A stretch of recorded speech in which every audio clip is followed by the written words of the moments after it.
دوسرا اعتراض جو کیا ہے یہ تبلیغی کام کا نیا رخ جو ویڈیو اس کے اندر حضرت مفتی ایوب صاحب دامت برکاتہم نے، جو کہ ہمارے سر کے تاج ہیں، ہماری آنکھوں کی ٹھنڈک ہے، ہمارے دل کا نور ہے، تو حضرت مفتی صاحب دامت برکاتہم نے دوسرا جو اعتراض کیا وہ یہ کیا اس میں کہ جس نے دعوت والے کام سے انکار کیا اس نے ختم نبوت کا انکار کیا.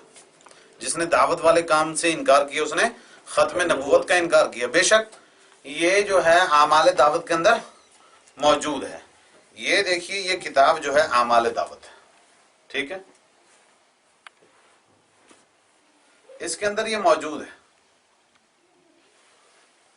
اور پھر جو ہے میں آپ کو دکھاتا ہوں اس کا جو صفحہ ہے، یہ میں دکھاتا ہوں کیا ہے. اس کا صفحہ جو ہے یہ ہے 31، جہاں یہ اعتراض ہے وہاں پہ ہائی لائٹ کیا ہوا ہے یہ والا. تو آپ یہ دیکھیے اس کو اچھی طرح سے، تو اس کو دیکھنے کے بعد پتہ لگتا ہے کہ واقعی یہ چیز یہاں پہ موجود ہے کہ جس نے دعوت والے کام سے انکار کیا گویا اس نے ختم نبوت کا انکار کیا.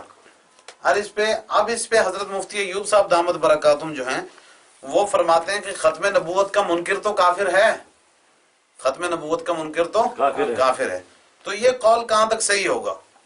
یعنی کہ یہ جو ہے یہ کیسے صحیح ہو سکتا ہے کہ دعوت کا کام کا انکار کرنے والا بھی کیا ہو جائے؟ کافر ہو جائے، ختم نبوت کا منکر ہو جائے. یہ کیسے ہو سکتا ہے؟ بہرحال آپ وہ پورا خود جو ہے حضرت مفتی صاحب دامت برکاتہم کے کلپ میں ملاحظہ فرما سکتے ہیں.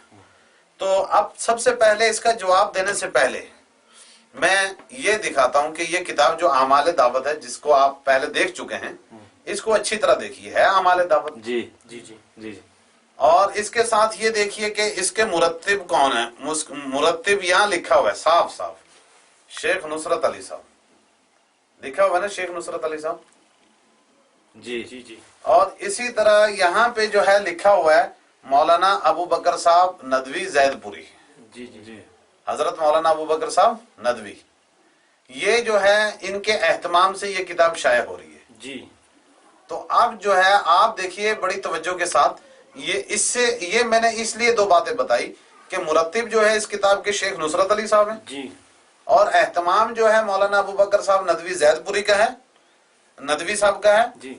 تو یہ ان دو ناموں سے یہ پتہ لگا یہ کتاب حضرت مولانا سعد صاحب دامت برکاتہم کی لکھی ہوئی نہیں ہے. اب یہ کیا چیز ہے؟ اصل میں اکابرین جو ہیں بنگلہ والی مسجد میں مرکز نظام الدین میں جو وہاں ہدایات فرماتے ہیں، بیانات فرماتے ہیں بعض مرتبہ، تو کسی شخص کو ان کی بعض باتیں پسند آ جاتی ہیں، کسی بھی بزرگ کی، تو وہ اپنی ڈائری میں اپنی کاپی میں نوٹ کر لیتے ہیں. وہ ان کی پوری تقریر نہیں ہوتی ہے بلکہ ٹکڑے ٹکڑے ہوتے ہیں. کیا ہوتے ہیں؟ ٹکڑے ٹکڑے. اب جب ٹکڑا ہوگا پوری تقریر میں سے ایک ٹکڑا ہوتا ہے، ظاہر سی بات ہے ٹکڑے سے بات سمجھ میں نہیں آتی ہے، تو ٹکڑے پہ کیا ہوتا ہے؟ اعتراض ہو جاتا ہے، کیونکہ پوری بات جو ہے جب سمجھ میں آتی ہے جب پوری تقریر سامنے ہو. تو بہرحال اب اس میں حضرت مولانا سعد صاحب دامت برکاتہم کی تحریر یعنی کہ ہے نہیں. ہاں البتہ جن آدمی نے کتاب مرتب کی ہے انہوں نے کیا کیا ہے کہ بہت سارے اکابرین کے اس کے اندر ملفوظات جمع کیے ہیں. اکیلے حضرت مولانا سعد صاحب کے ملفوظات اس میں نہیں ہیں. آپ یہ دیکھیے اس کا صفحہ 3 اچھی طرح سے آپ دیکھیے، اور اس کا یہ بھی دیکھیے صفحہ 2 اچھی طرح سے آپ دیکھیے.